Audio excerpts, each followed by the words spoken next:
What is up, YouTube? It's Cord Campbell. I'm gonna listen to myself. Like, what is this guy doing? He's streaming coding. So this is episode 21, tagging with Google Vision. And I just want to make sure I sound okay here. I'll turn it down just a little bit. Sounds pretty good. All right. I hope everyone is doing well today. Let's see, yesterday we got done with the search stuff, which is pretty exciting. I haven't updated the doc, so I'm going to do that soonish.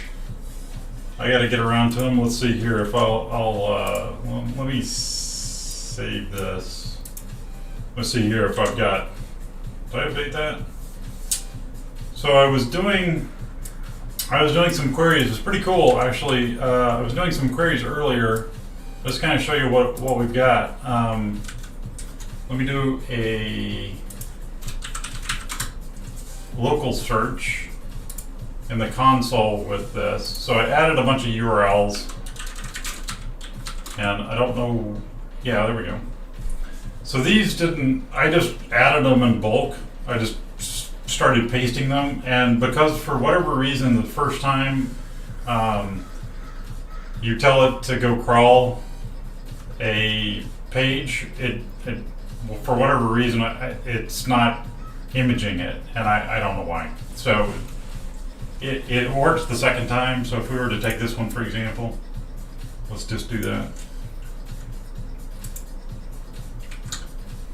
And I'm going to say grub, and we'll do that one right there. Now that should image it. So I would expect this image to come back.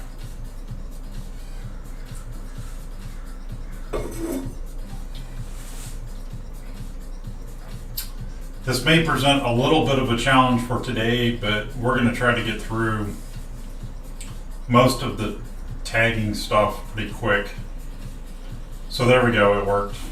Scientists invent glue activated by magnetic field. That was pretty cool. Okay, so what you can do then is, for example, if we just want to look at the description, let's actually query for this like the shell does. We're going to use the search query to do that. And so the way that we are going to do that is I'm going to go up here to this one, and what was that? It was like glue, title glue, and is this scanty? Yeah, scanty taupe deer, and there's the article, and you can see it's in there twice. And so one of them we have an image. So the tagging stuff, we're going to need an image for sure. And so what I'm going to do is I'm going to delete this document real quick. So this is like a cheap way of deduping the extra crawl. So I'm going to copy this, and then I have a delete in here somewhere, this one right here. And scanty taupe deer. What color is taupe? It's like a brown, isn't it? And I'm going to delete that. There we go. Now I had Google, YouTube, where is it? Live chat. Pop it out. Pop out chat. And then I'm going to stick chat over on this window. Yeah. Maybe I'm going to get rid of this one. I don't think I need to push today. So I'm going to close that, and I'm going to put chat up here so I can see chat. So if somebody comes in, they can say hello.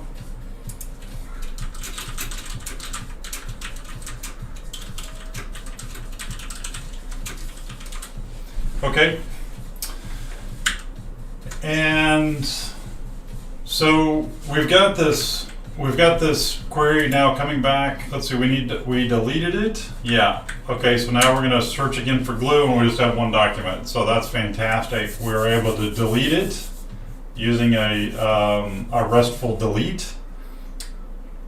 And then what we're going to do is we're going to attempt to build something that takes this document, or I should say this object. Actually, this is a document. But if we look at the spool, so let's do a query for the spool. I don't think it matters if it has a query on the end of it. I mean, really, we shouldn't be passing in that, but we'll delete it here in just a second. So we need to look for the spools. Yeah, like that. And then what was the URL again? It was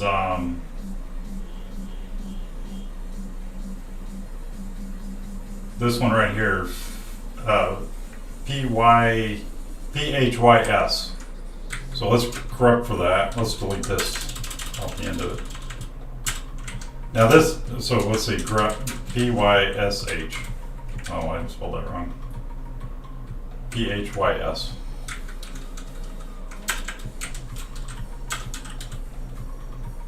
And there it is, but excuse me. At least it's in there, so let me see if I can find it here. I'm looking for the spool is what I'm looking for. Here it is right here. So there's the spool. So I'm going to copy that, control insert on this silly program, and then we're going to do a curl. We don't need to do the grep anymore, so we're going to delete that, and whoops, I deleted my quote. I put the quote in there because if you put an ampersand in a URL with curl and then hit enter without quotes, it'll actually fork it in Bash, and then you don't get the whole thing queried. So now I'm just querying that spool. Okay, so now we have the spool that we're querying. So this response object is a spool. So this is what Mitta calls a spool. And a spool on Mitta is just, it's kind of odd. It has there's two images right there. It didn't seem like it had it earlier, two images, did it? No, it just had one. Oh, that was the NPR one. Okay, well, whatever. Okay, so so we have two images in here, and they should be the same image, so it doesn't really matter whether or not there's one or two in there. And for our development efforts here, so what we're going to do is we're going to implement this method for tagging, which I went through all sorts of convolutions yesterday trying to figure out what I should put in tagging. For a little while I was like, well, we should be able to tag a document and we should be able to tag spools, and then I finally realized that I think that it only should operate on a spool, because if you think about it, if we go to Google Vision here, if we go to the Vision API, then this thing, what it does, let's give it something. Let's just give it today's episode.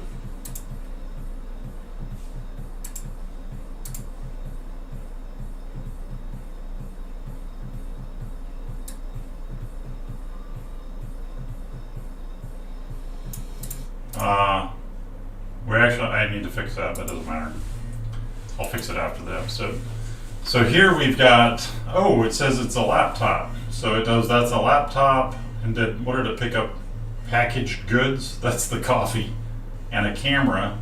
I think that is a camera or a lens, and then a computer keyboard. So that did pretty good, I mean, all things considered. And then here are the labels, but if we look at the JSON, this was the request.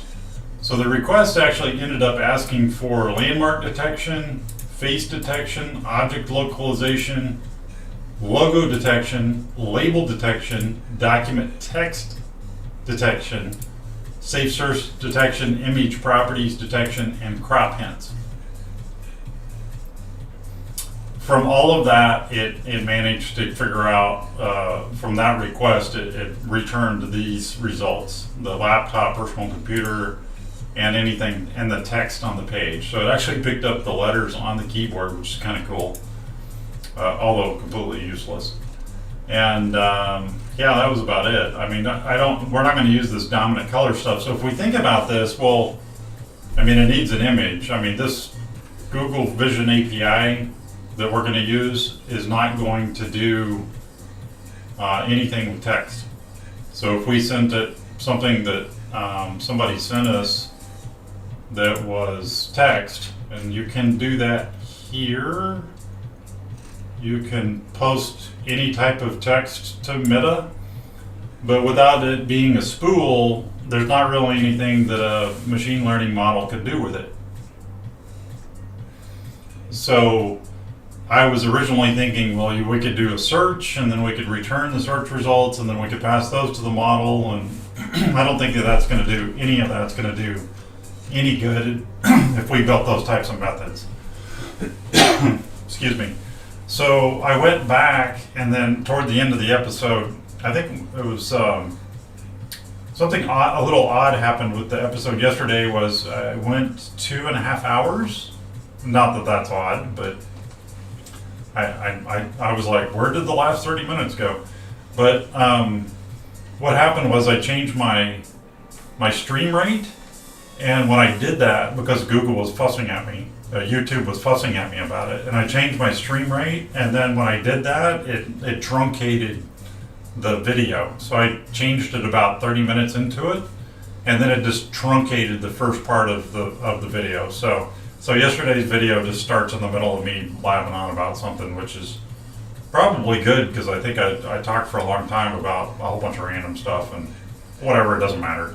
I need to work on getting a little things. I often go meta on stuff, and so I talk about making videos and stuff because I'm thinking about it while I'm standing here making the video. But I'm going to try to keep things a little bit tighter, so try to stay on topic, and it's getting better. So the more that I make, the better it gets. So that's sort of the way I'm looking at it. So what we need to do first is we need to have a way to get a list of machine learning models. I think that we'll probably have a bunch of these eventually that people can use, but for right now, we're just going to do what we could do one, or what we could do is we could do a couple, and we could just pick out these things. So there's one called labels. Let's see what that says. Detect labels. The Vision API can detect and extract information about entities in an image across a broad group of categories. Labels can identify general objects, locations, activities, animal species, products, and more. Well, that's kind of cool. If you need targeted custom labels, Cloud AutoML Vision allows you to train a custom learning model to classify images, which that's what we're going to do later. So we might try to use Google to do it, or we might try to use TensorFlow or PyTorch or something like that. So here's one that says detect landmarks. That's kind of cool, I guess. Detect logos. Detect multiple objects. Now we're talking. I like that one a lot. We don't need explicit content. Web entities and pages.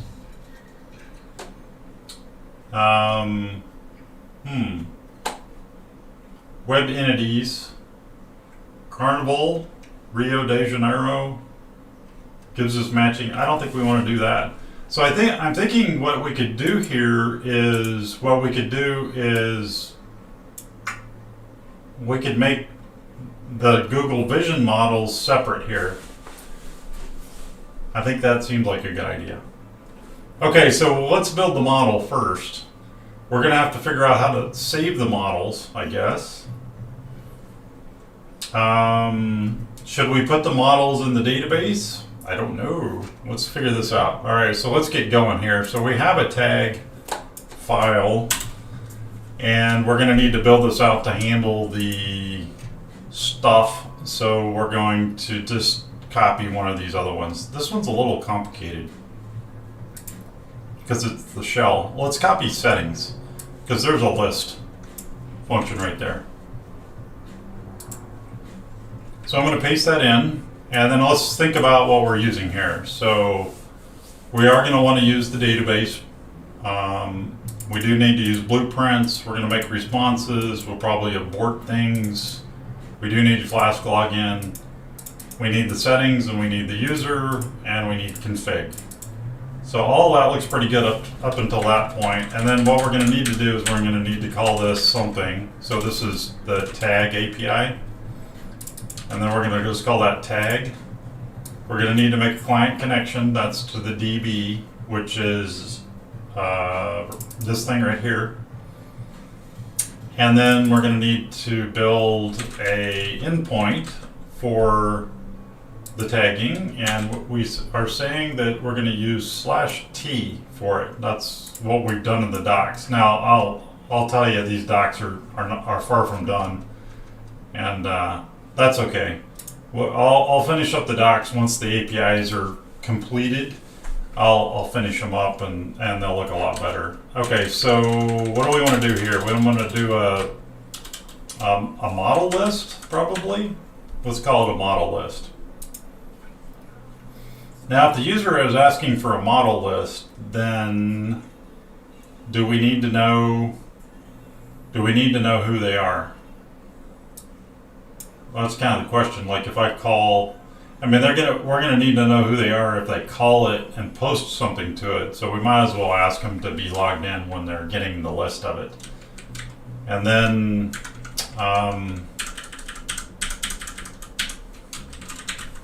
what we're gonna work on is getting the models, and then what we're gonna do is we're gonna say models equals models get all, and then we don't need the user ID here. We don't need to know about the user when we go and get all the models. And we don't need the email. We're gonna need the time stuff because we're gonna timestamp the response. And then we're gonna have something that we return that's the model list. So we're gonna say models here. And then we don't need any of this stuff because that's all relative to settings. And then our request URL is /t. And let's go create a models template now. So kind of the flow here, this would be useful for any type of API that you're working on. So if you're building an API and you do it in Flask, this is basically how you would do it. Now I do have a couple of things in here that are kind of specific to what the framework I'm using. So if you use Flask and you import Blueprint, then you're going to need to remember that you're going to have to, inside of the handler for the method class, I say method class, I don't mean a class like a programming class or an object class in Python or anything. I mean just like a classification of types of methods that you're developing. In this case, it's my tag methods. So that's just the classification of the method. And in that, what I'm doing is I've got a file that'll handle a get to /t, and then down here it'll handle, we're going to also do like a post to /t and then the model name. So we'll do that here in a little bit as we get this one done. But in order to include that, then what I'm going to look at here is the main file, and you can see here that I've got some imports that I need to handle. So I need to handle a web tag. I think that's right. Yeah, because I called it tag.py. So it's in the web directory and it's called tag. And then I'm going to import the tag handlers. So if we go back to tag, well, I say tag handlers, didn't I? So, but that's not.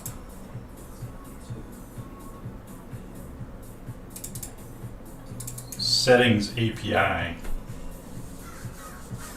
Web settings, settings API. But in search, it's probably called search handlers. So I need to call this tag handlers.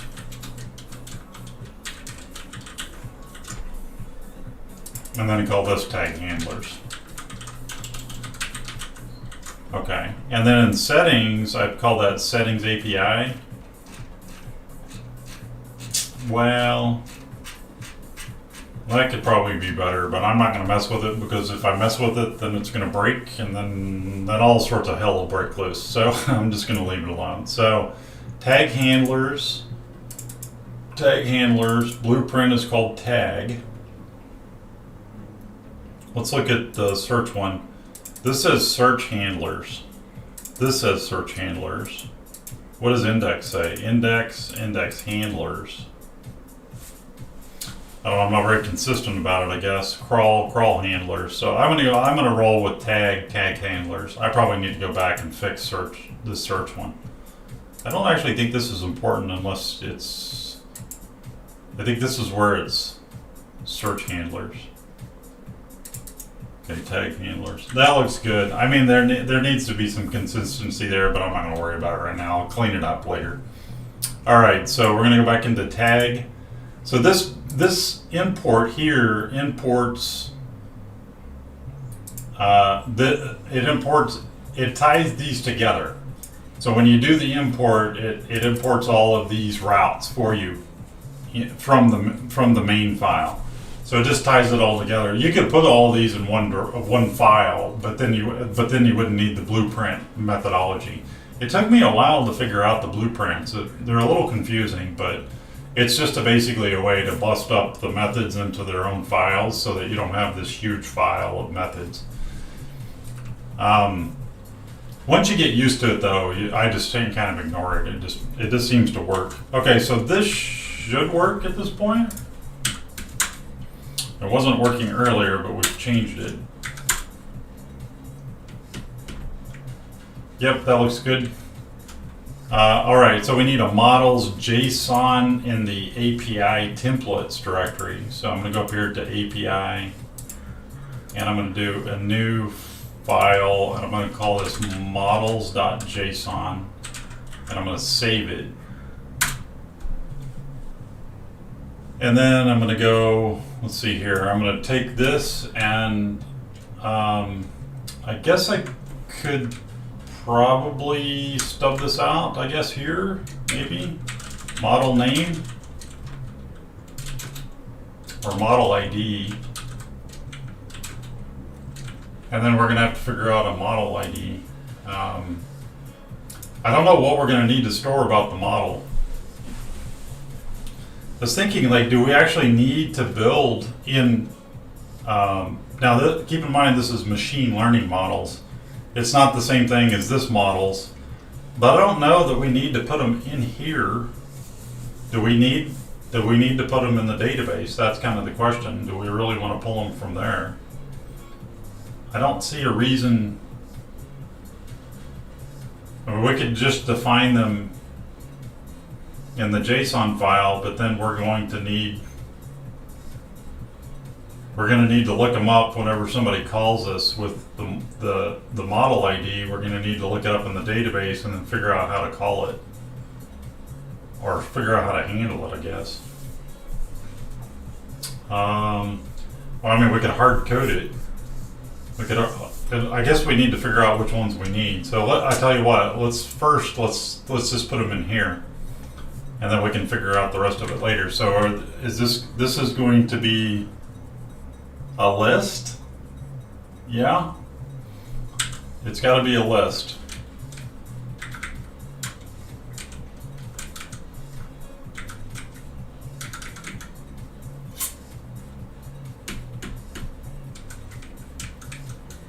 I don't know what all we're going to need to save on them.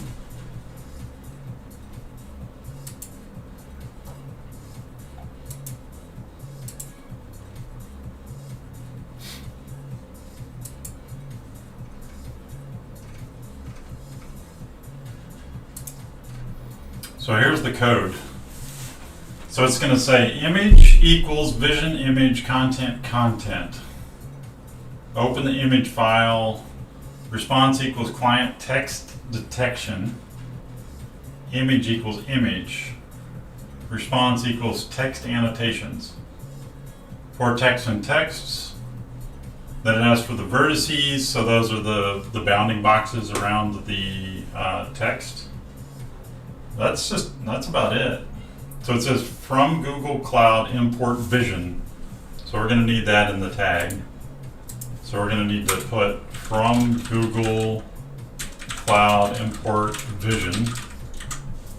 WandaVision. And then we need a client. We need a client here. And this is going to be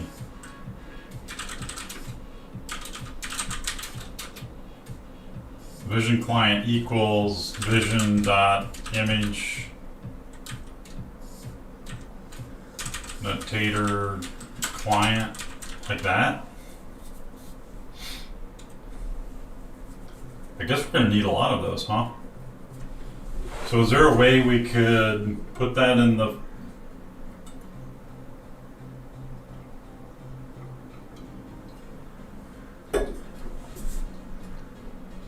I mean, we can't store that in the database.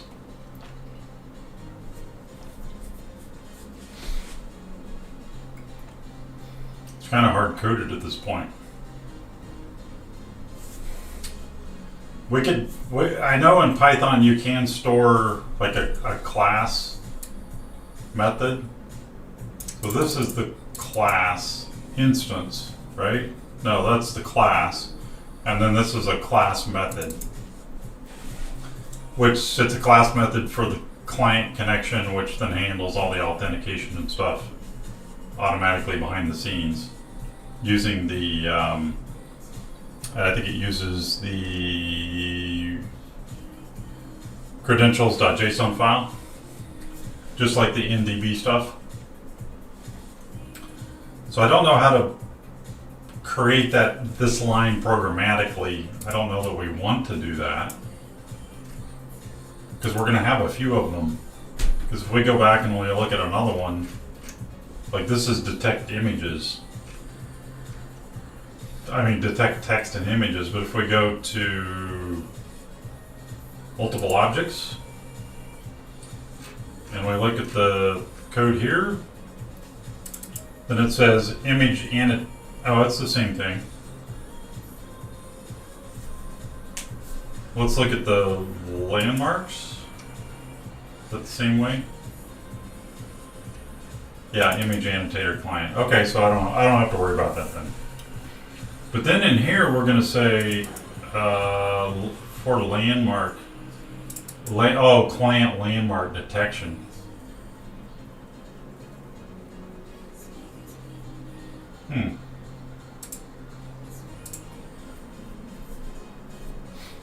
This is kind of cool. You can detect text in a PDF. Okay. Well, let's. I mean, the reason we're thinking about this right now is we're trying to figure out how to list the models.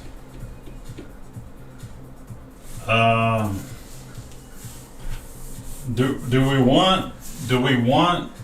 If we were to list the models, then are we going to let the user switch the model? So if we were to just kind of like think out loud about how this is going to work, we're going to do something like this. We're going to tag something. So is it a spool? Like something like that? So I'm going to have to figure out how to address a spool, but we're just going to put a star there for a second. Pretend it's the spool is the object that we're going to send over. So this is the spool here.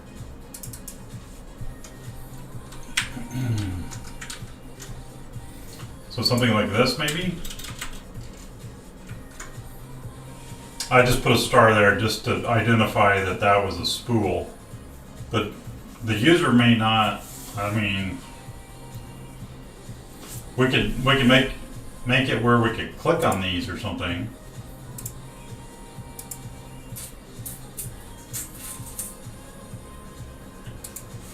Let's see what I have in the help. I'll reference my previous thoughts on it. So it's saying tag doc.id. Oh. Well, I mean, we could index it first and then we could pass it as a document. And that way the user isn't dealing with the spool. But if we're uploading documents,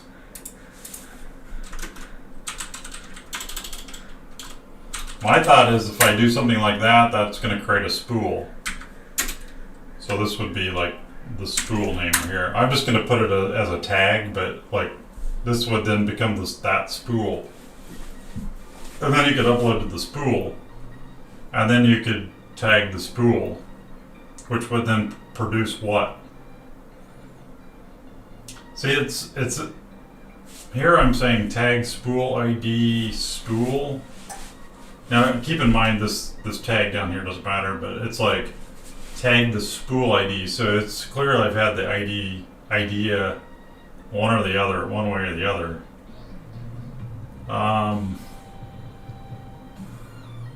Either tagging the document or the spool. The question is, how is the user going to pass? How is the user going to pass it to the tagger for tagging? If it's a URL, then it seems like it should just do it automatically. So if I say something like grub,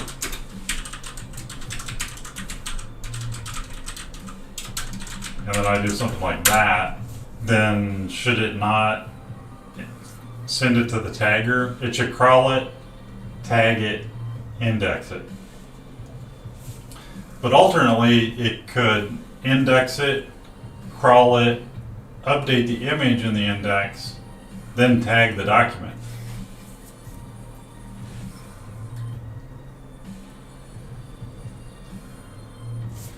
Let me, I need to go look at this thing real quick. So let's do this. Let's look at this diagram here. I kind of like this diagram. It's useful for understanding things. So we're dealing with a type of, or a model. Here it's labeled eye consciousness, but what we're dealing with is a vision model.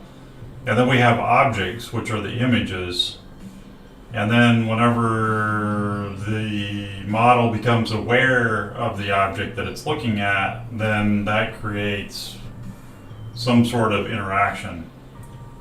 So I feel like this is more like the index part of it down here in the functional model, because you're going to end up with being able to query it essentially.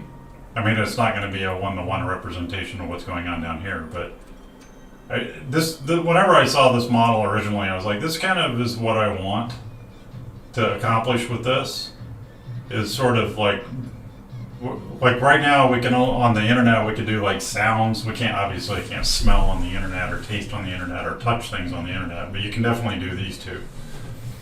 And the idea of building something like an intelligence, which is what we're trying to do here, a little bit with a bot. You try to want to make it a little bit intelligent, like it's a chat bot or a search bot, is that it's going to have some thoughts on it, and the thoughts are going to come from the index. So the index is just basically a bunch of thoughts that have been indexed. I don't know about this feeling stuff or any of that stuff, but so I feel like maybe it does operate on the document ID.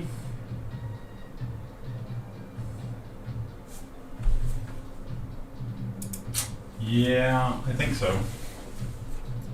I think it'll operate on the document ID. Because if we send it the, well, I mean, if we upload something, if we create a spool and we upload to it, then we still have to index it. But with Grub, I've been like that. This command, when I run what I just ran there, like that right there, that creates a spool, and then it issues an order to crawl, which then updates the spool with a file name. So what we could do is we could stick to that sort of concept, and we could say, once we have a spool, so for example, here somebody uploads a bunch of images. So I'll upload the dog. So this is our spool. So we have a series of images here. And then what we could do is we could click on something and we could say scan this. And then what it would do is it would do this right here. It would do this tag spool ID. So it'd end up looking something like this. So then we would have the spool ID. Oops.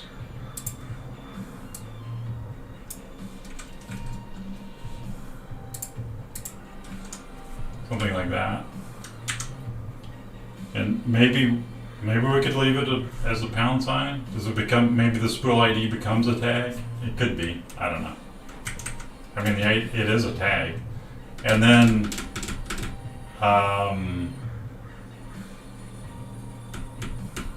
and that'd be it. Then and the model. Like that.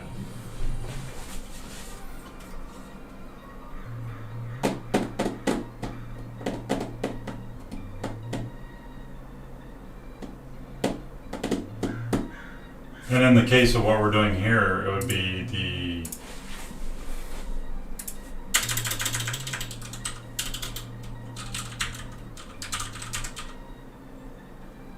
text. Now, what would happen if I did that? Would it update the spool with data? So here's our spool. So it's going to go extract text, and then what is it going to do with it?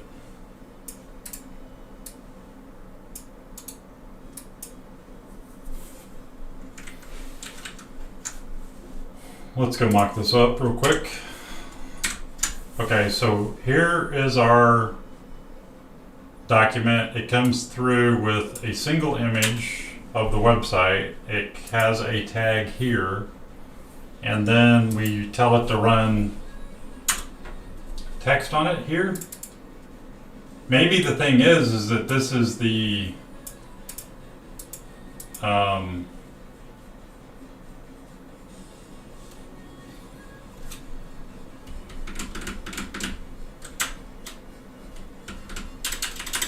we do something like that, and then I don't know. I'm grabbing yet another. What can I use? Use a question mark. I'm looking for characters I could use. I don't want to use a question mark. How about this? I don't want to use that because that's a thing that you can use in a Solr search. I could use that, but that's more of a template thing. That's a tag. That's the talk to maybe the model. What do I have over here in the builder?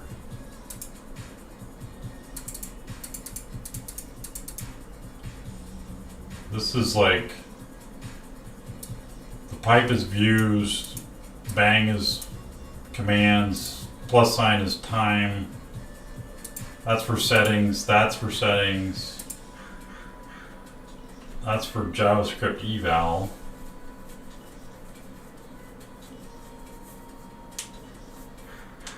The JavaScript eval stuff I think uses like this. So I could potentially use the % sign. So what I'm gonna do, I want to do something like this. % sign, like that. I'm still trying to figure out like what is the spool? How does the user address the spool? This is all just like trying to figure out how it's going to be typed into the shell when it's being used by the user. So the user types in bang tag. That indicates it's a command. I need to be able to address the spool, but I'm okay addressing the spool with the tag.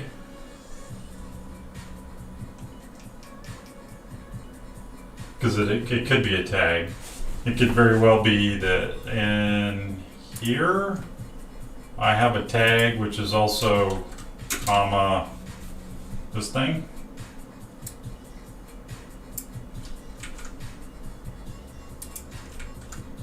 Like that. Let me go get some more orange juice.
This would be somewhat useful, I think, for the users,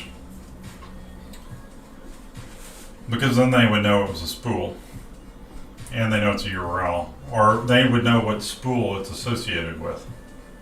So it would give them a way to see the spool without having, it's almost like all named objects could be something like that. I mean, we could even do something like this.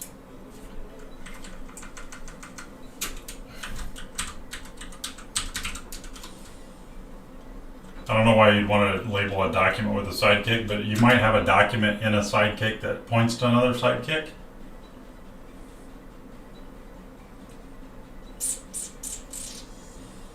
I think that's okay. So what this will say if we hit enter here is, what it will say is to the system, it will say that the user wants to tag a spool named spool LXFG whatever, and it wants to use, in order to tag it, it wants to oh, you know what would be cool is if you could do another tag here. So if you didn't want to use a Google Vision and you just wanted to put another tag on it, it's like my tag. So you could do something like that. That'd be kind of cool. It's a little weird to use the, I mean, maybe you could use oh, I know what I could do here is I could do this. So I could say use that spool. Yeah, like that. So I could use the % to indicate the spool. But then what I do with the Google Vision thing, well, I could do this. I could say Google at Google Vision, like that, text.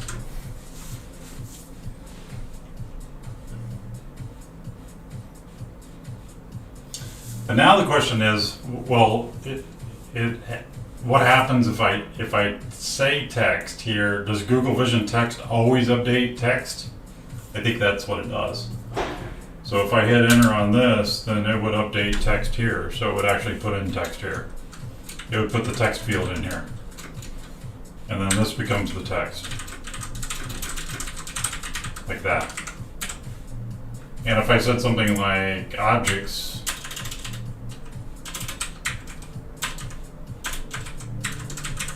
this, because what does it say here? It says multiple objects, and then this is it's saying vision image localized object localizations. What's the result from that?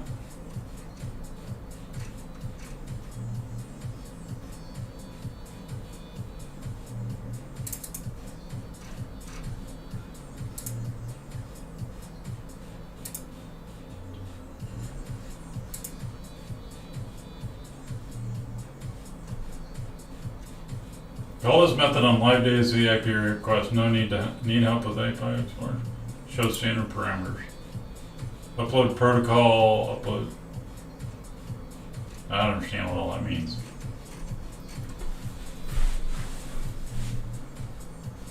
Try object. You can use the image specified already. Oh, this. Okay. Copy. Oh, this is the request.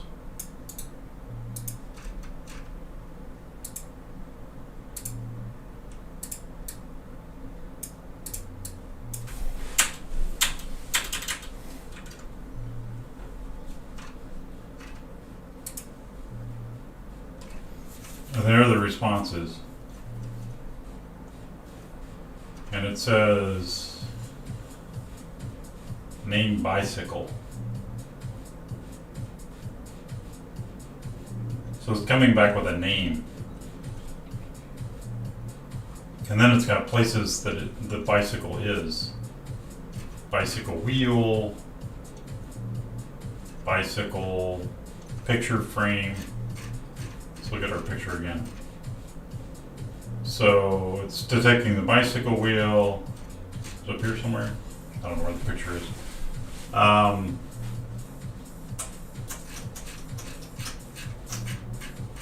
So where do we put all that data? That's the question. Where do we put it in here? this is the spool. So we're going to put all that into the spool. Are we going to put something in there like this?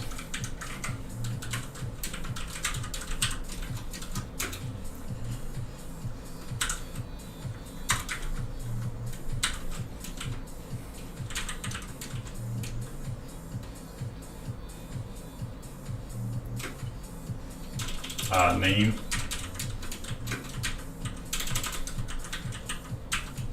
Like that. And then we put in, what else we got in here? Bounding poly, normalized vectors. We take all of this. I don't know what this is, mid. Name, bicycle wheel, score. We probably ought to keep the score. Like that.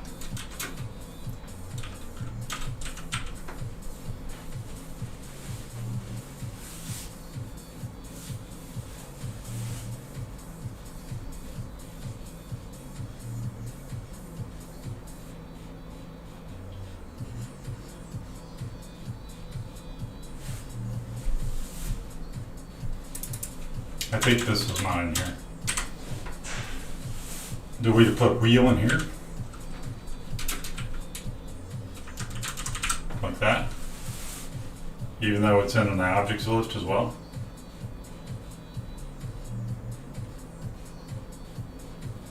I mean, every model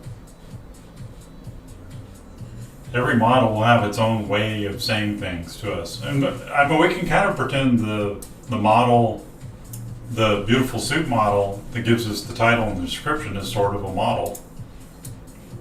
I mean, it's kind of a model. It's something that we wrote that was easy, but it goes and looks at the web page and kind of infers what is the title, what's the description. So if we look at soup, for example, this is the model.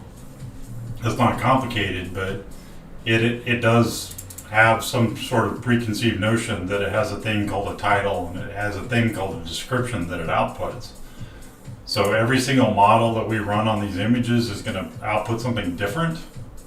That'd be kind of the question, whether or not it will output something different or not.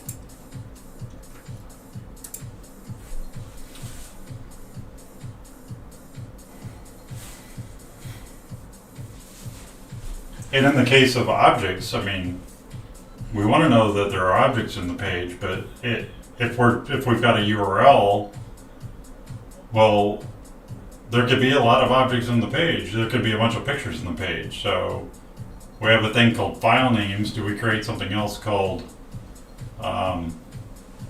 objects? Images on the page, and then inside images we have objects inside the images that we detect? And we could do that. Because here we've got a URL, and then we have a file name being created from it.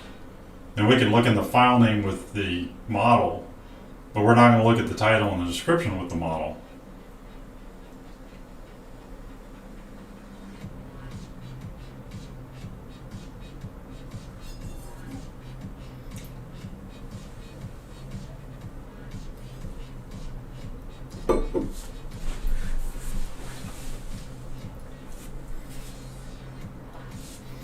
We could just stick this whole thing on the document.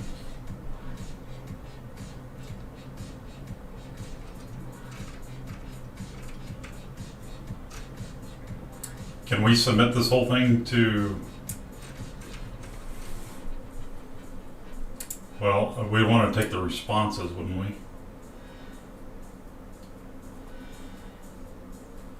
To here?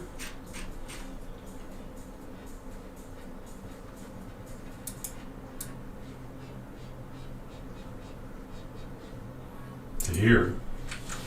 So let's test this. So we're going to do a new file here, and this is going to be test objects, documents, test documents, JSON. Then we're going to paste in this, and I think we've only got one document here, pretty sure. Okay, so we're going to take that, and then what are we going to run on it? We're going to go back and look at our docs. So we're going to post this. We're going to do this right here. So we're going to do this curl post right here. And we've got to post it to the Sidekick that we've got. So let's go ahead and do this.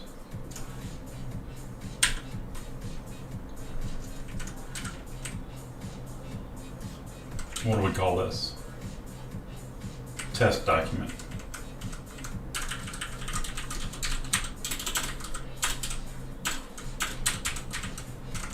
Yeah, and then we want to send it to an index. So this is this index right here.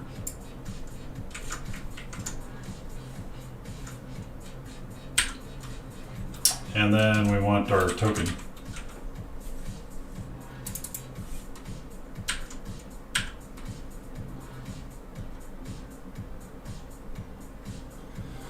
An error occurred and this is the fail. Okay, well, is this JSON?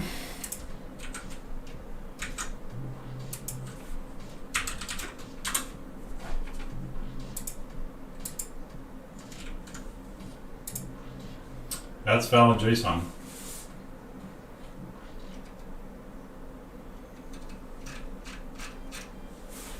Doesn't like it. Well, what went wrong with it? Well, sending it to the Mitta, so let's send it to localhost to see if we can see an error.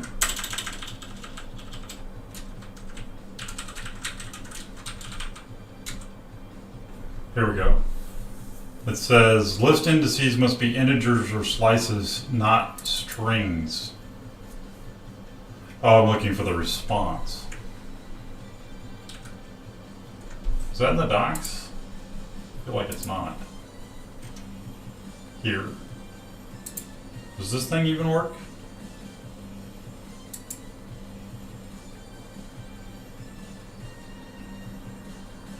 So test JSON.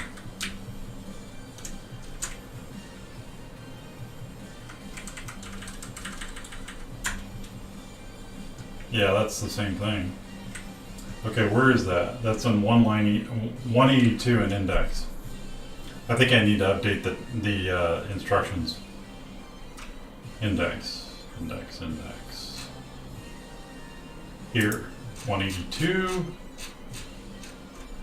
Here. Yeah, so I'm looking for the response object. So there is no response object there, so we need to update that. So it would need to be, well, kind of like what it was. Yeah. This. It says responses, but whatever.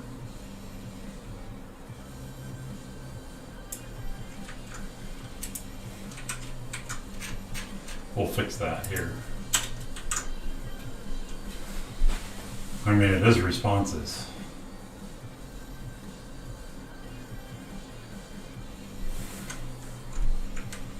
Is that gonna work?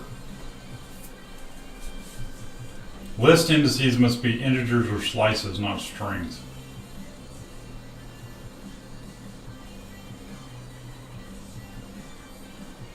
Is that just broken? It doesn't work at all? I thought this worked.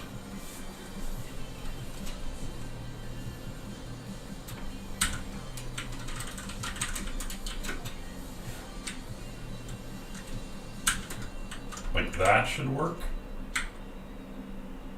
Oh, I didn't update. Oh, that's right. Oh, look at that. It worked.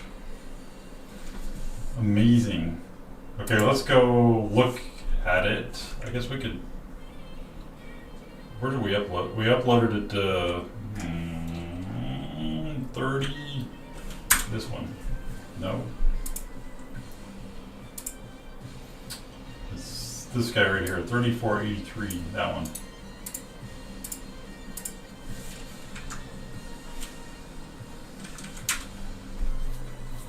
No. 34. This one. Why do I have to log in? It's so silly. I was logged in earlier. Where's my password?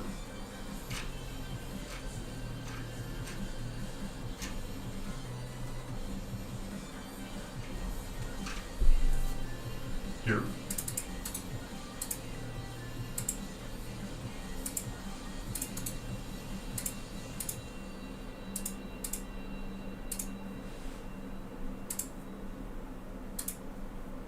So where we sent it? Yep. Query, execute query. All this work to figure out. Where is it? Let's have 100 of those. What does it look like? It looks different. Oh, here it is right here. Localized annotations.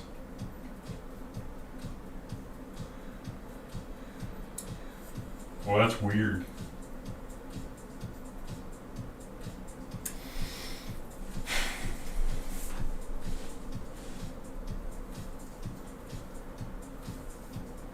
Well, I don't like that. We just can't send it straight out of it into Solr, I don't think.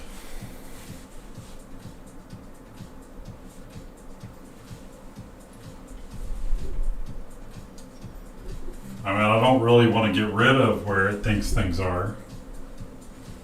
I definitely want to keep the score. So I gotta keep that there.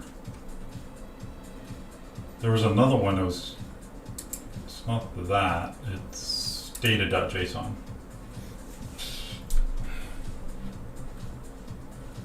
So this has to be response equals.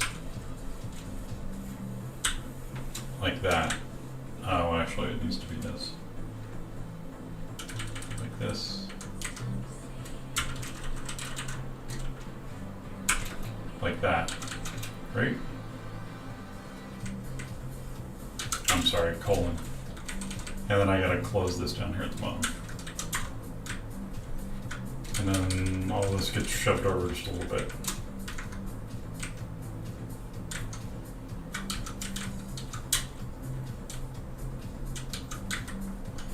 Okay. So now that's called data.json. Let's check to make sure that works.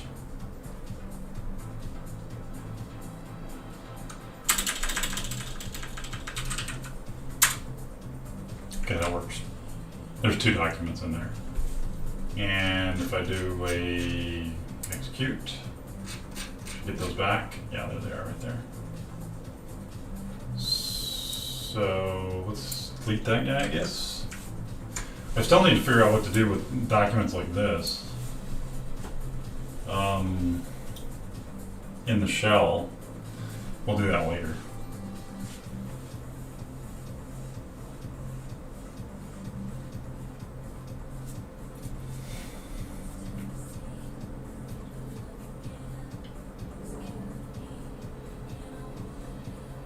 All right, let's delete this guy.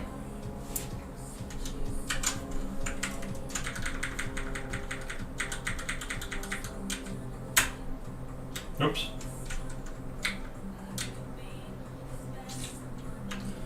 Okay, well, we'll just do it this way. Deleted my token. Question mark token equals.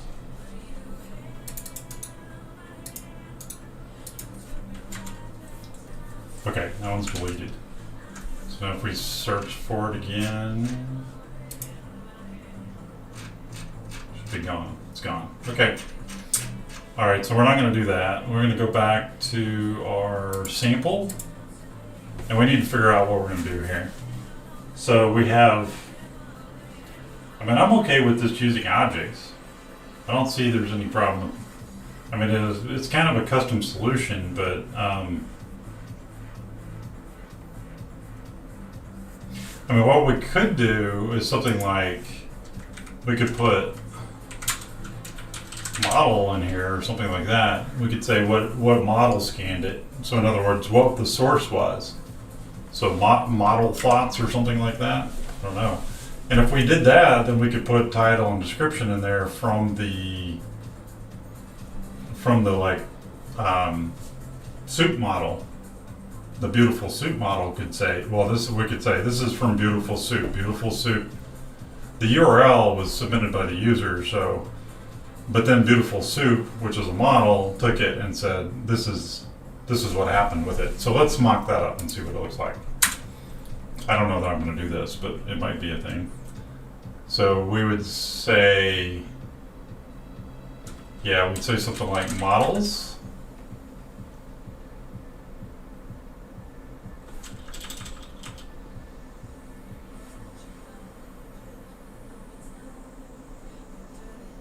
Or output, results, contact, contacts. And then is that, so an array, like something like that? And so then it would be a dictionary, and then we would have the name. And here this would be beautiful soup, for example.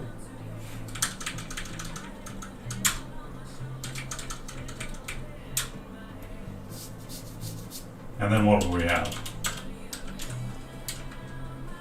Title, and then whatever the model thought about it. So this would be the title and the description.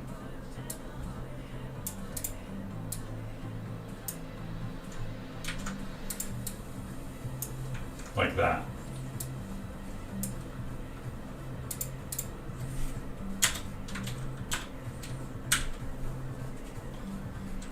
And then we'd have a comma, and then we'd have another one. And we'd have name. And then this would be Google Vision objects. And then we'd have stuff like this. And we'd have the stuff that sort of, we still have to reformat it.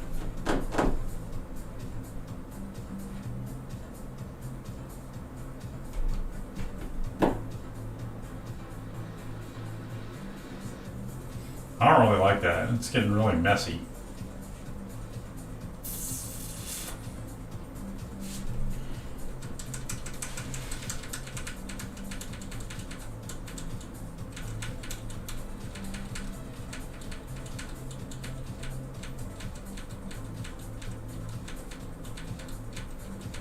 There's another problem in that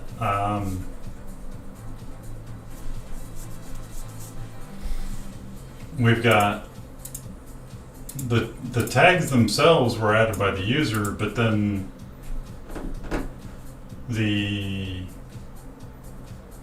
I guess we could always look at the image again, right? So if we wanted, like this is for searching, so we just say, well, if we want to remember it, if we want to remember this, what's in it, we want to scan it and then we want to remember what the model thought was in it, then we could just update it with what seemed reasonable.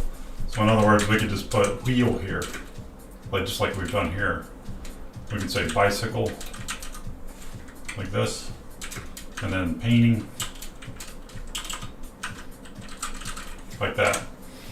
And then if we wanted to know where the bicycle was, what we could do is we could say, well, we're going to look at it again. So we'd pull the image back up, requery the model, requery the image with the model, and then look at that data that comes back. So in other words, we don't save the data. We just let the model have an idea what's in there. So we're pulling out a little bit of the information, but not all of it. So we could just get rid of all of this junk. But then we have scores though. That I don't really want to get rid of the scores. Maybe objects are not tags. Maybe we just have an objects like this, and then that's this stuff.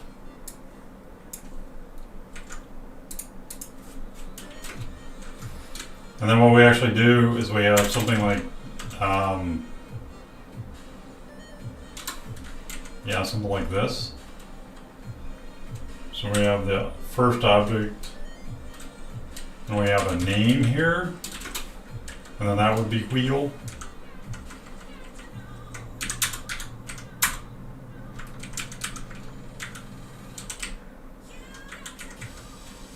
And then that has a weight.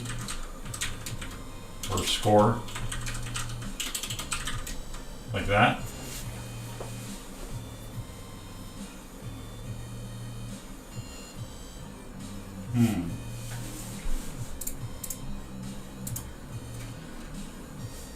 I mean, the text one is much easier. I've kind of wandered off from the reason I'm doing all this is because right now is because I need to know if even for just the first exercise, which is just listing the models, I need to know what's going to happen.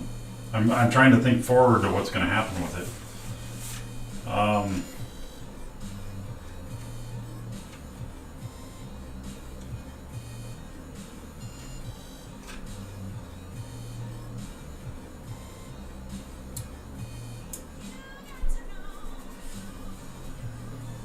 What I could do is I could say in the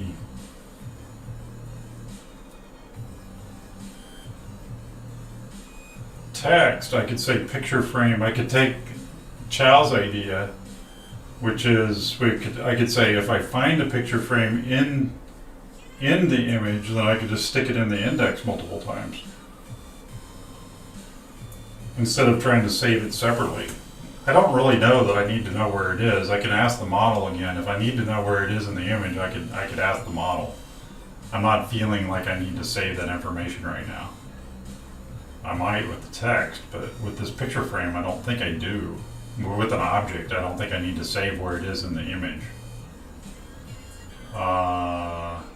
You know what I could do is I could put it in tags, and then I could dedupe it in the tags. So I could say, I found a picture frame, so I'm going to tag it with picture frame, and then I could put it in the tag list 7 times, depending on the score.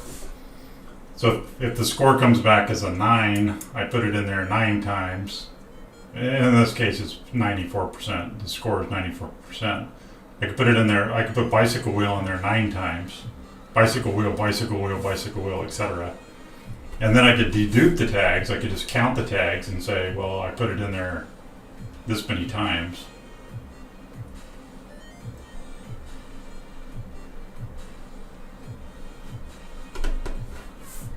I feel like that might be a good solution for the objects. Okay, so we've looked at objects, the labels. Let's see, what are labels giving us? I think labels are just going to give us labels. Why don't you just give me an example, Google? Why do I have to do this?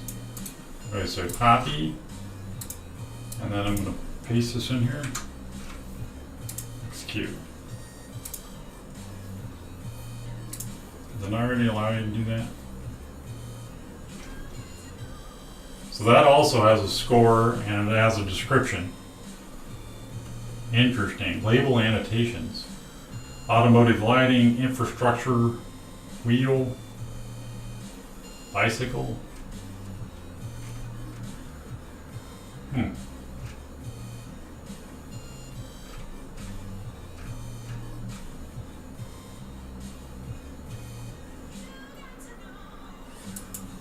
What's the difference between multiple objects and labels?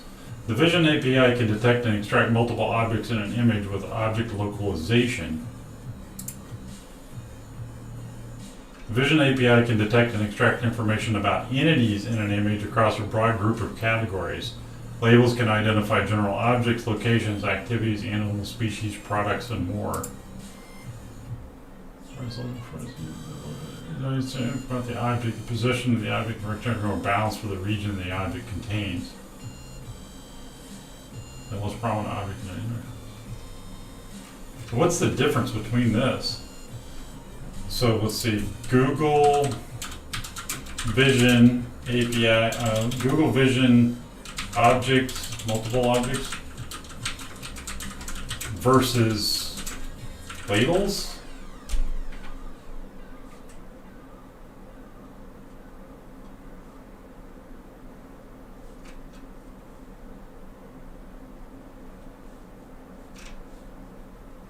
I'm not seeing a real good description of that. Okay, so here's what I'm going to do. Is I'm going to run this one, which is multiple objects, and I'm going to do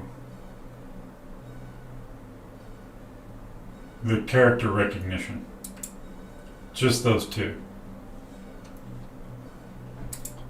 So that's all we're going to do. I just closed that. It's silly. I thought I said no to that. Okay, that's what I'm going to do. So I'm going to delete this file, and I'm going to delete this file. So I'm going to be looking at localized object annotations, I guess. So I'll be scanning through these.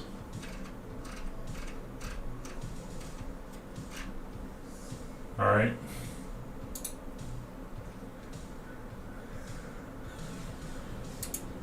I don't need that document either. Okay. And what did I change in here? I did change this.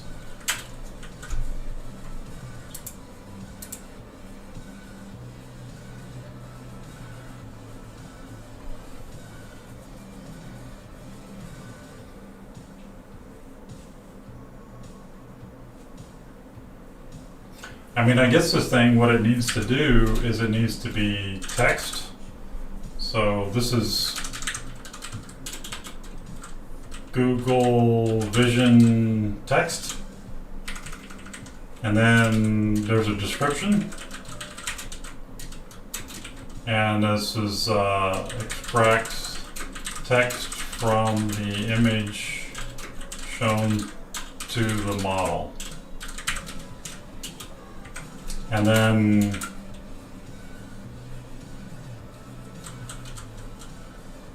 maybe like it's the output field. I like that. Output field is going to be text. Full text, text, underscore text, text string, just text. Model text, text. I think that's it. And then we have another one.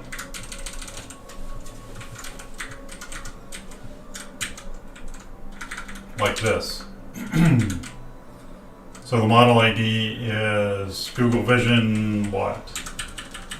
Multiple objects? So object, like that. I don't know about this label one. I just don't understand what the label one is. I think the label one is classification. So there's a difference between machine learning models. So you can have classification where the model just looks at the entire image and it says bicycle. So then the whole photo gets labeled with bicycle. And then in a multiple object one, it actually does segmentation. So it actually draws a bounding box around it. It says there's a bicycle right here. And those two models are different types of models. They're trained differently. And so I like segmentation models better than the other ones. Better than just like loose classification. And if we think about like doing the web pages, but that's not a great web page to look at. This one's a better one to look at. So we have a general challenge which is not going to be tackled immediately, which is I want to take this image and I want to pull it out of the web page and then I want to create a separate document for it or a sub-document for it. So documents or spools may end up containing other spools, or documents may end up containing other documents, but we could scan this image. And if we scanned, so for example, if we scanned with some type of special extractor that does segmentation, we could say segment this image for us. And so it would say this is an image, this is a picture, this is a picture, this is a picture, these are pictures, all of these are pictures, this is a picture. And then at that point we could say what's inside this picture, and they could say, well, there's a scientist in this picture, there's a computer in this picture, things like that. So we're not going to be there immediately because we're going to just show it this and it's going to extract the text, and then it's going to make it searchable, full text searchable. And then we're going to do a release of this software of Mitta. We're going to finish it, and we're going to do all the things we need to do to finish it, and then we'll go back and we'll make it to where we can extract this image and do extra things to it.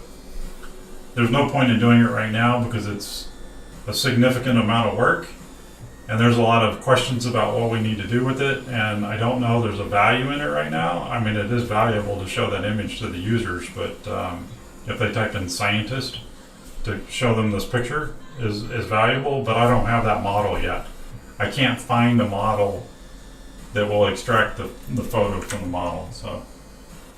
Nobody's come by yet, I don't think. Let's see, has anybody visited? Maybe. Probably not. 150, that was an hour ago. So we're an hour and 15 in. This is really just like brain work today. We've hardly written any code. I don't think I've written any code at all. Okay, so let's start writing some code. All right, so that is Google Vision Objects, so it extracts objects from the image shown to the model. And the output field is what? Tags. That's what we're going to do. Until further notice, that's what we're doing. I think that's it.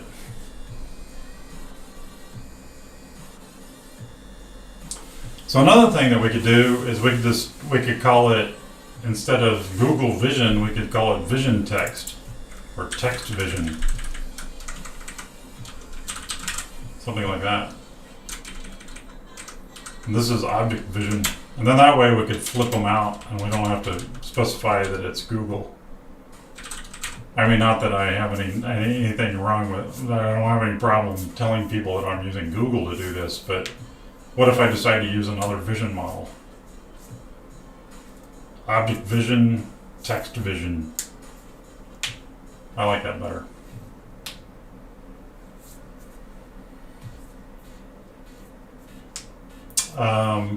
And when I say extract, what it's going to do is it's going to perceive text.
Okay.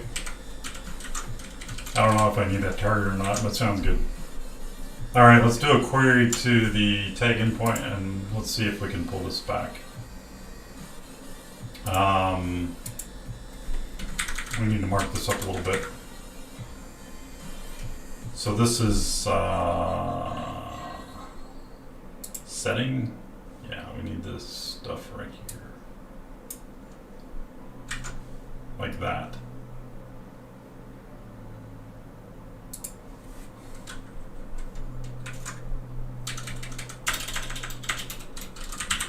Models.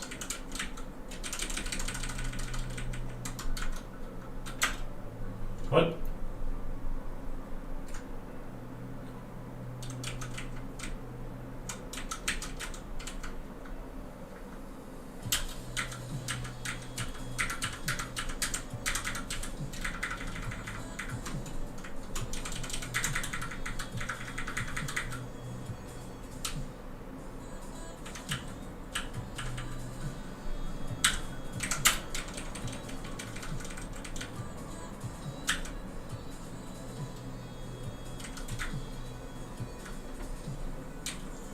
going on with my indentation?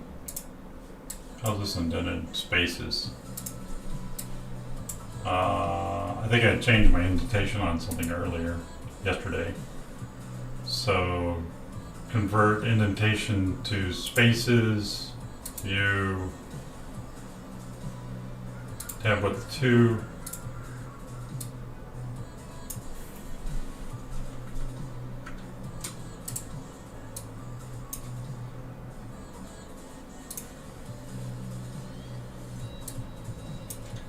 Like that. Yep. Okay. Let's copy all this and let's make sure this is valid JSON. Good. Copy it and paste it. Will that get rid of all our weird? That'll work. Why does that look better? What happened? That looks good. Yep. So tag, timestamp request URL. That looks good. Let's do the request to it.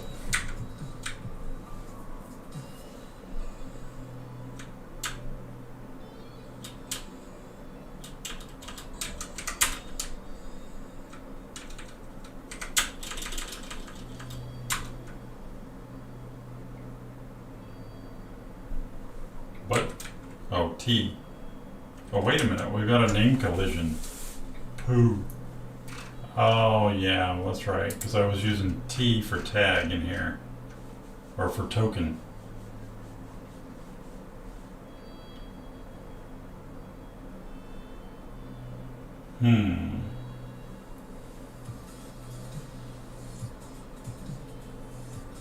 Well, I guess we'll have to change that. What if we just do this? Like that. Now we gotta go into the token command here, token, and we gotta change this to token. And we gotta change this to token.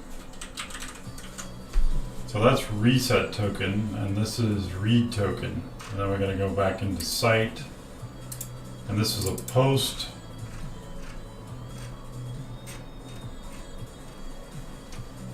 This is token. Like that. Okay? Now let's run it and see what happens. Result success. Oh, that's an index. Not found.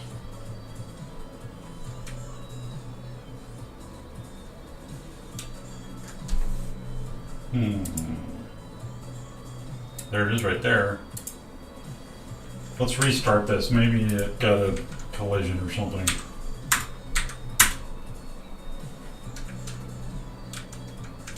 Alright, let's try that again.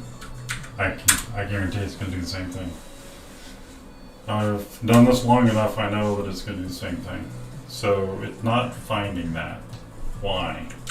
Why is it not finding that? I put it in here. Tag handlers, from web tag, import tag handlers. Oh, I thought I put that in here. Register, we have to register the blueprint. So tag handlers, like that. That's why I didn't fuss at us. Okay, models is not defined. That's good. Tag. Yeah, we're not going to get the models here. We don't have to because we hard-coded it into the JSON document. There we go. Okay, so timestamp, result success, request URL T, model, text vision.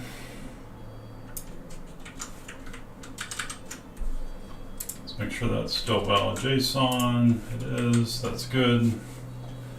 Object vision perceives objects in an image seen in the model, perceives text in an image seen in this model. All right. Now what? Model ID, like this. So we're going to copy this, and we're going to put it here, and we're going to do a model ID, is that what we called it? Model ID. Model ID equals model ID. No, just this. Like that.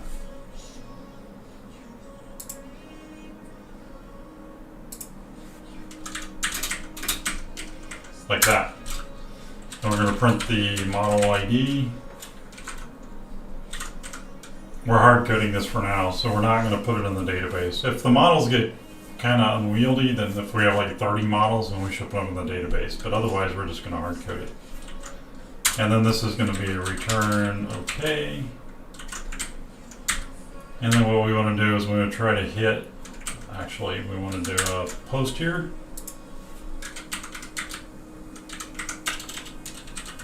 Like that. And then we're going to do that as a post here, -x post.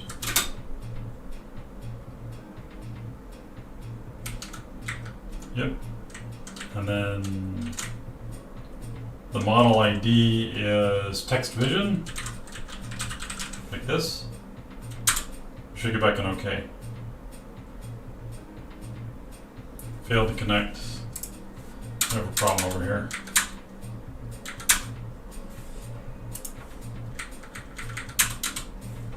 What is going on?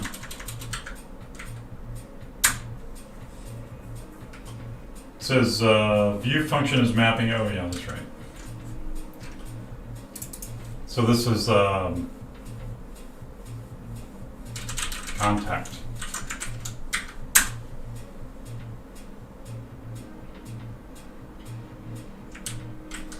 And then we'll try that here. And it says okay. And then it says text vision. Okay. So what do we need to, we need to get the spool.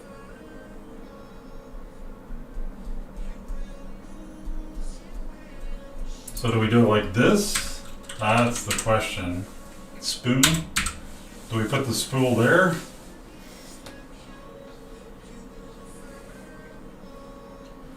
I mean, it's producing a new document, but I don't know it's going to put it anywhere. It's just going to return it to us, and then we have an option to. So it's kind of like a modification of the spool. So there's still a spool. Spools are available via U, though. So I typically don't put the spool up. Actually, in spool, in upload, we have the spool name here.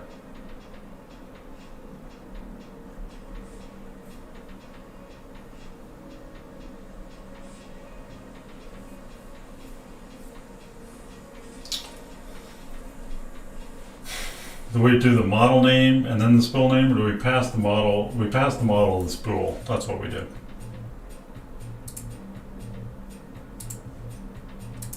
I clicked on model because I said model. It's kind of funny. Okay, so we want to do spool ID. What do we call it here? Spool name. I'll have to standardize that, but that's okay. I'm not going to go change it because it breaks things. So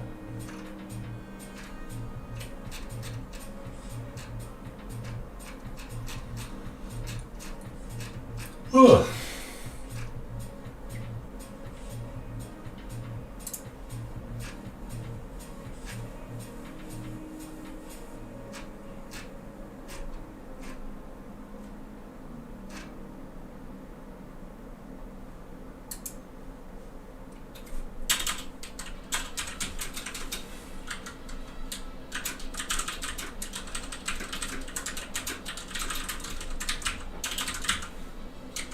So we're going to get spool name, and then this all may change. I haven't actually coded any of this up. So all the other stuff I've been working on so far, I more or less had coded up something that did it, sort of. But then I went back and made it a little bit more sane. But in this case, this may be insane because I don't know, I have never done this before, so, and I don't mean I haven't like talked to Google Vision, I mean I've never like gone through this thought process before. I've sort of gone through it, but just in the docs. So the spool name is going to be the request.args.get, and then that's going to be the spool name, like that.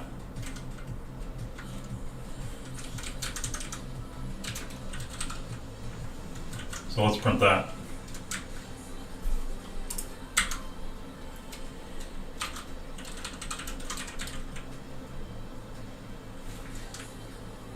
We need a valid spool? No. We don't need a valid spool. Let's put foobar in there. And now it says text vision foobar. So that's working. If not spool name, then I need to return an error.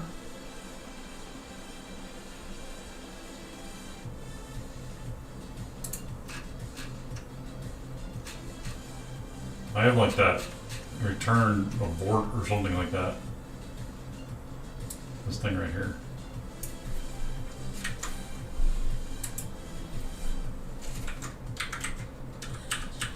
So return JSON dumps error.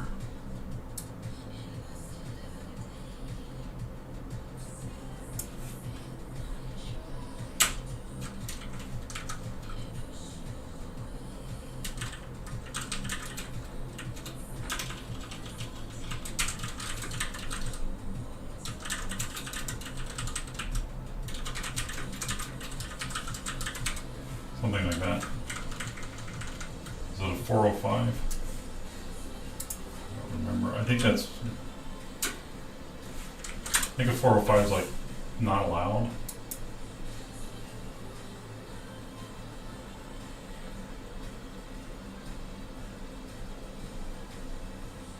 It's not supported by the target request. Yeah. Well, method not allowed, but isn't supported by target request, which is the model ID, but it doesn't have a spool, so then it requires a spool. Okay. Now what? Now we need to talk to Google.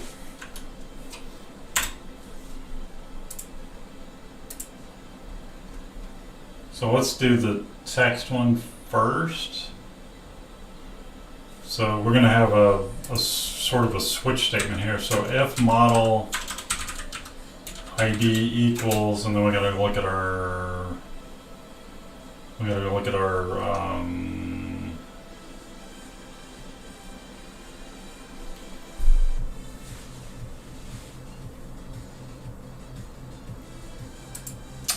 I made that models. I don't know if that's confusing or not. There's a models down here, so. It's not the same models though. Doesn't have anything to do with it. So one's text vision and one's object vision. Okay, so if this is equal to text, this is totally hard coded vision, then we have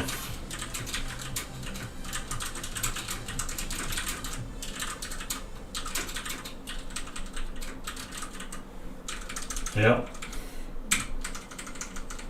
And then if model ID equals object vision, we have a request to scan the objects and the spools. Okay, good. Okay, so where's our code? Before trying the sample, follow Python setup instructions and quick vision, blah, blah, blah, blah, blah, blah, blah. Okay, whatever. I've got to get the spool.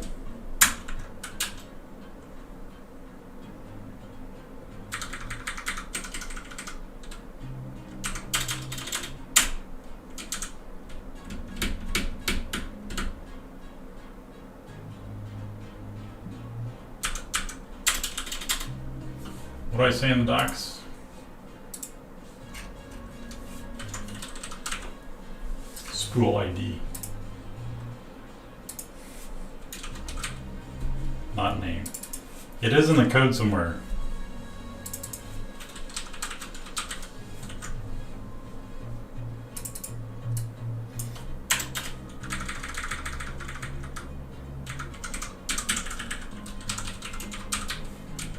And then we need to get the spool.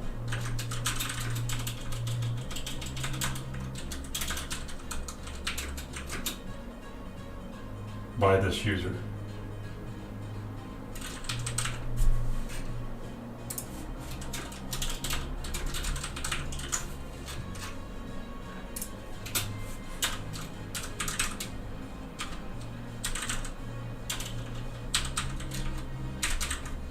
Is it name UID or UID name? I don't remember. They're all the same.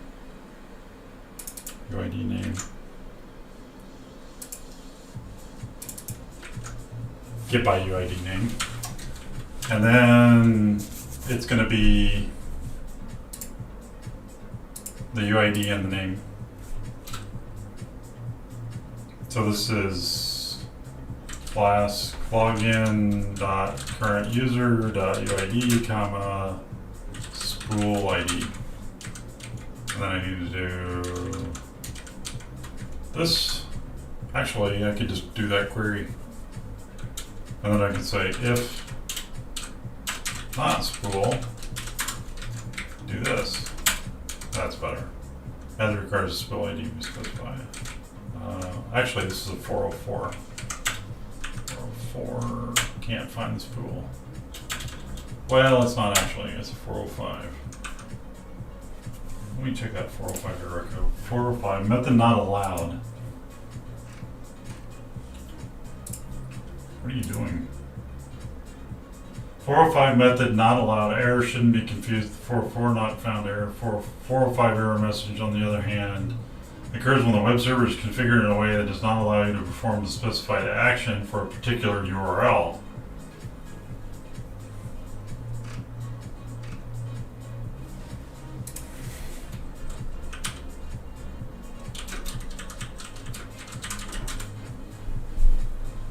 What time do I have left? 23 minutes.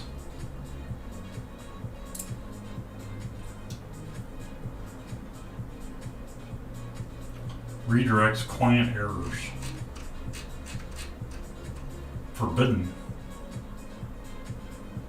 Payment required, unauthorized, bad request. It's a bad request. Web server, after performing server-driven content negation, doesn't find any content that conforms to the criteria given by the user agent. It's also a 406.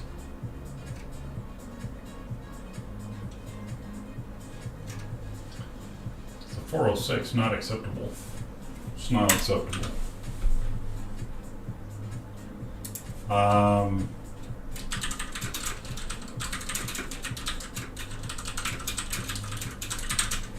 All right, that should work.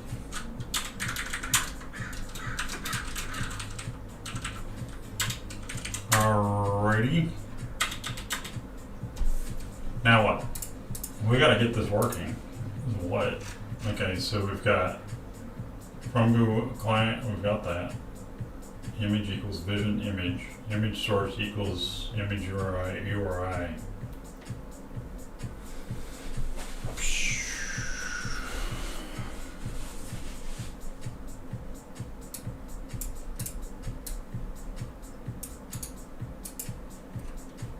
I don't want to do that one. I want to do the text one. And the reason why is because we're working on the URLs, so that one I'm gonna do later. We'll do that today. Detect text.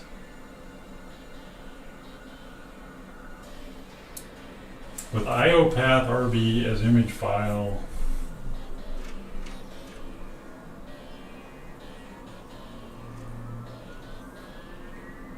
Detect text in a remote image.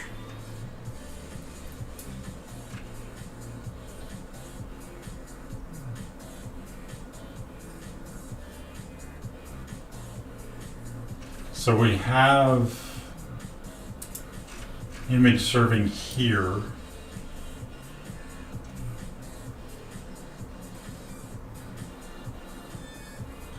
From the bucket.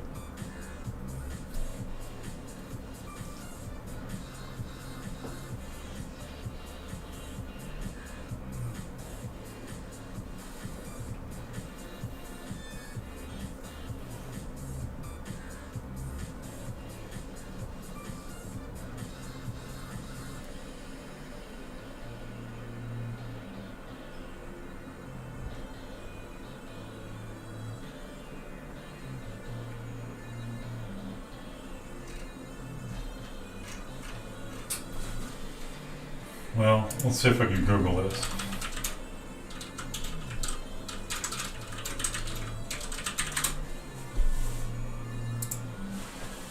Here we go.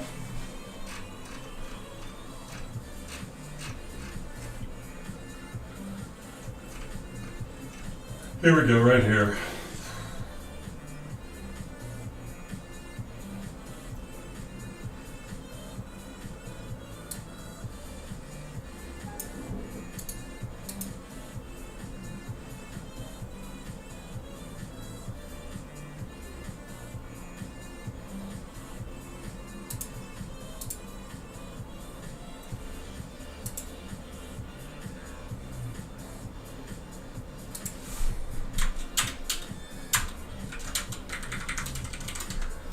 Okay, bucket name, git blob file name.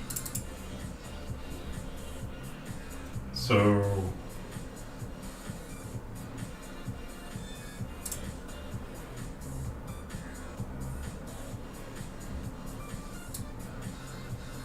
that's the bucket.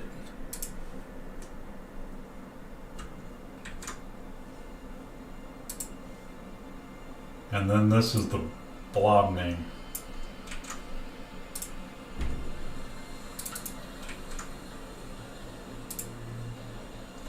And then the blob URI is what?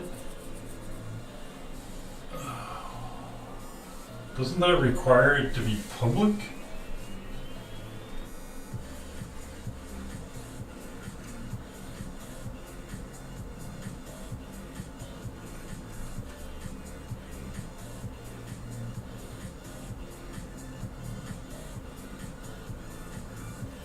That's like specifying the blob URI. I don't know why. I guess that's okay because it's going through the Google storage. That's fine. I think that will work. Okay, so blob source equals vision image. Okay. What can we run that up till that point? What are we gonna do here? We'll see. We're telling it to the spool ID is what? We gotta figure that one out. Let's see here. So, open image new tab, and we can see the spool right there.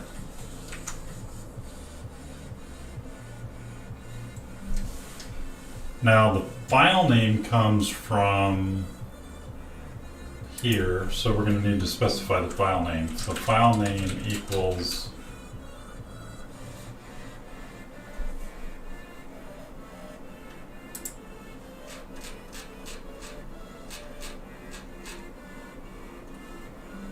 the spool name.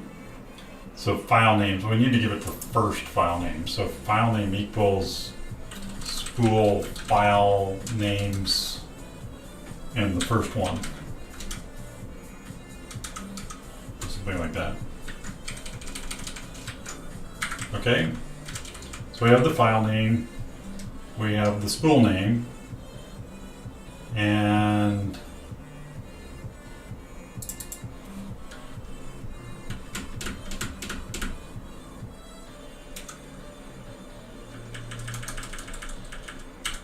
why do they do that?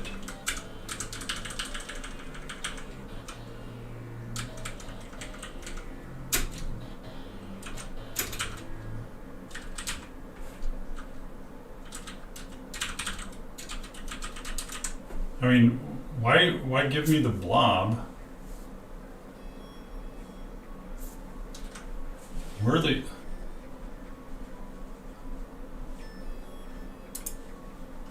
This is stupid code. Where's the blob being used here? This is wrong. What does this even mean?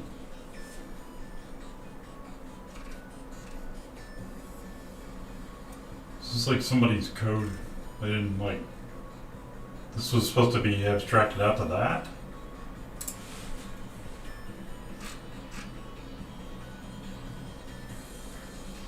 This is like templates or something? I don't know. That doesn't make a lot of sense. I don't know if this is going to work. What's that F? This is Python, isn't it?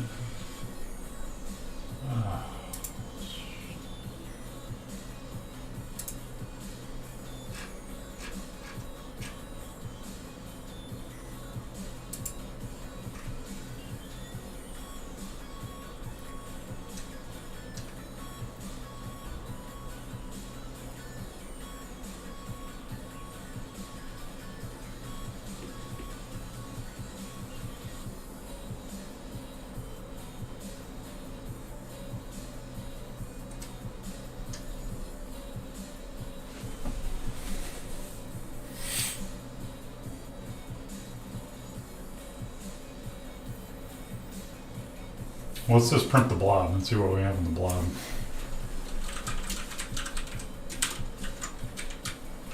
This isn't going to work. Okay, so that should work in theory. Okay, so spool ID equals, what is the spool ID is what? I've forgotten already. It's this thing right here.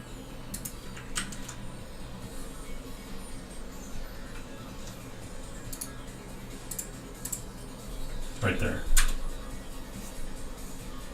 Huh? Oh, I'm gonna close it.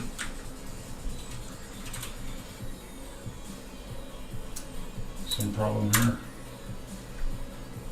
An indent does not match outer indentation level line 55 in tags. That's because there are spaces in it.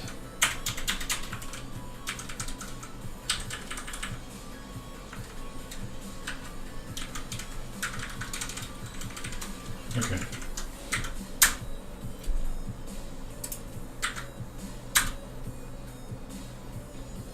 Storage client is not defined. It's because it's called Vision Client. Oh wait.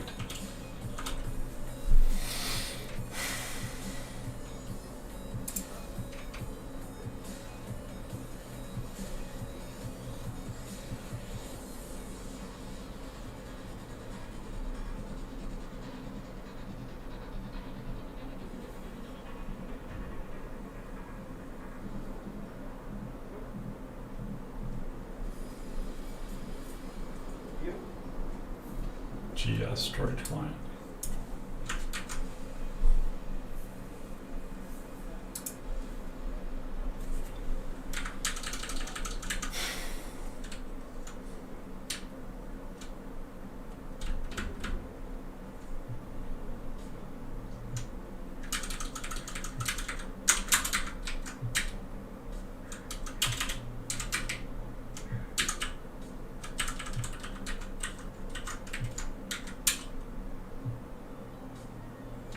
Storage is not defined.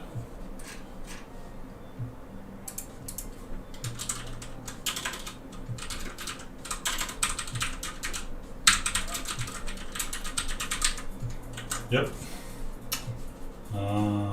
that right? Right there. And then what are we doing here? All right, let's run it one more time. Okay. Blob, meta images, spool, blah blah blah. Okay. Let's dir that guy. Let's see, dir. Are they intending to use that blob? I don't know. What were they doing here? So it's like, what did they say on the page? They're bad tutorial.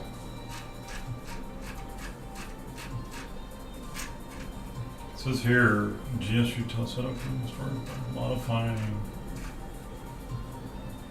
I don't even know what this means. And what would you hope for that to do?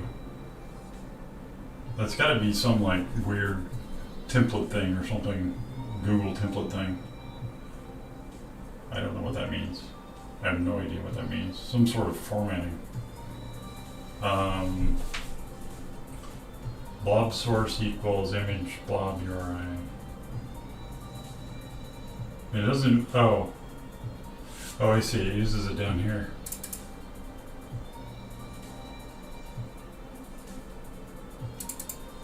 But they're choosing the blob source.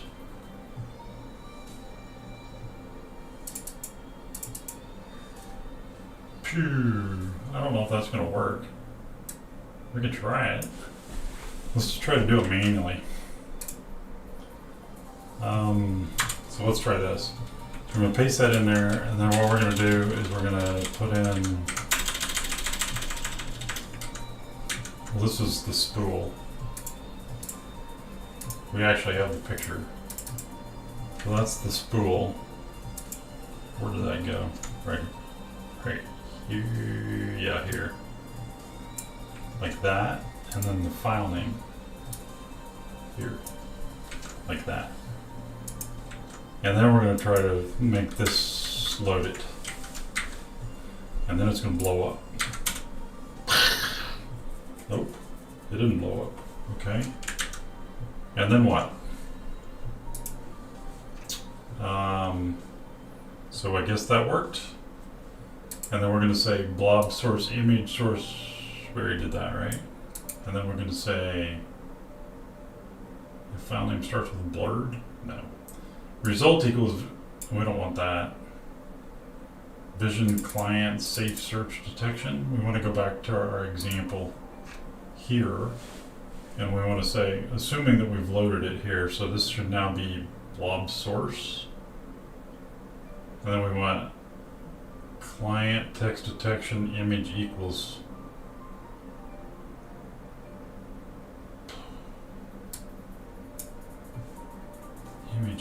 blob source.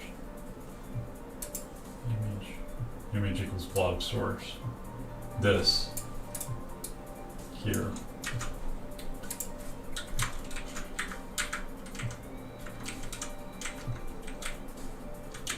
And then we make this image blob source. All right, after this, we're done. Then we're gonna wrap, because I gotta get somewhere to be. Failed to connect to localhost, connection refused, unindent, unindent. Unindents.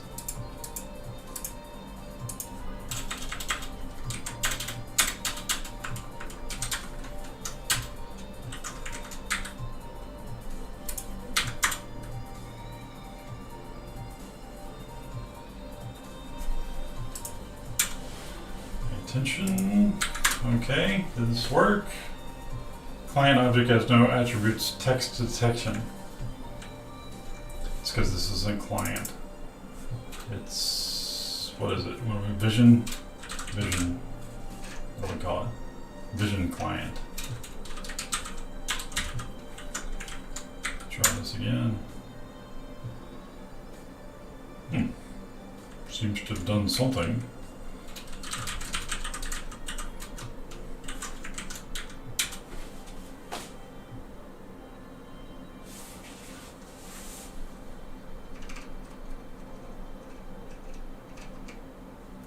There's nothing in there.